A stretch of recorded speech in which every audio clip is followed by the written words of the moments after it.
We know not everyone can keep up with all the news from the week. That's why CBS News Colorado has gathered stories that topped our website from the last 5 days. Here's a look at some of the stories that garnered the most interest on CBSColorado.com.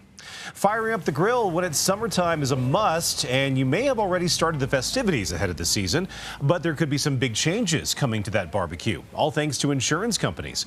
Homeowners associations around Colorado, especially in the mountains where fire risk is high, are being told they either have to ban their residents from using gas grills or lose their insurance coverage. Your reporter Brian Moss spoke with a lawyer who says he's been rewriting rules for dozens of communities in the high country to ban gas grills on decks. It ties back to the Marshall Fire and insurance companies that are now looking to reduce risks in high fire areas. Mike Morgan died on Saturday on his ranch near Rand, Colorado. That's in Jackson County near Walden. Your reporter Olivia Young talked with a family friend about how that community is grieving Mike and supporting his family. Mike is a diehard cowboy. He is cowboy through and through. Jim Sandberg grew up in Jackson County with Mike Morgan. Just had a grin from ear to ear and a laugh that was irresistible. Just a fun guy. He says Mike and his wife own a ranch between Walden and Rand and have a teenage daughter. They've been a great pair, of course, to be together since high school and have their daughter and everything. Amazing people. You're never going to find better people. Saturday, the Jackson County Sheriff's Office says a single lightning strike killed Mike and 34 of his cattle. It is not unusual to have animals, a large group of animals being felled by lightning.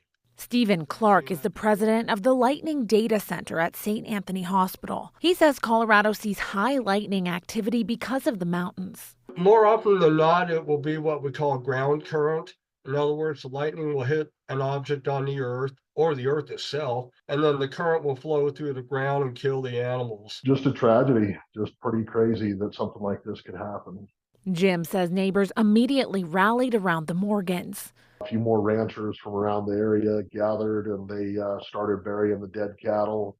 Dozens have signed up to bring the family meals, and an online fundraiser has already raised $9,000. Everybody that's up there, they watch out for each other. It's the start of a long healing journey after a life was lost in an instant. Think about your loved ones. Don't let anything pass you by without saying something. The cows who died left behind nearly 30 calves. The orphaned babies were auctioned off to benefit the grieving family. The FBI is investigating a new scam for those who use the express lanes on I-70, I-25, and E-470.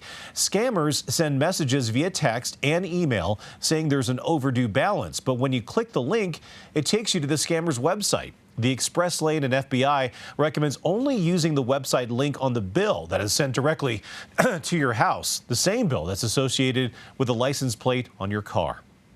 The word toxic is now being used by a teacher in the Adams County School District to describe the district's administration. We started asking questions after a concerned parent reached out to us. They allege mismanagement within the administration at Adams 12 is now causing much-needed teachers to leave the district. It is more than contracts not being renewed. Teachers and parents say 3 teachers with decades of experience have now been forced out of the school, and 7 more teachers chose to leave the school as well following these staffing changes. Teachers are frustrated, our community members are frustrated, and it's understandable with that just amount of instability. An Adams 12 district spokesperson responded to saying in part, quote, "We don't take these changes lightly, and we are committed to hiring outstanding staff members to fill vacancies at the school and to hiring a strong long-term leader for the school when we engage in the hiring process early in 2025. Now, they continue saying we are happy to share that we have hired highly qualified educators to fill all but 2 vacant teacher positions at Wood Glen, and we anticipate having a fully staffed school at the start of the coming school year.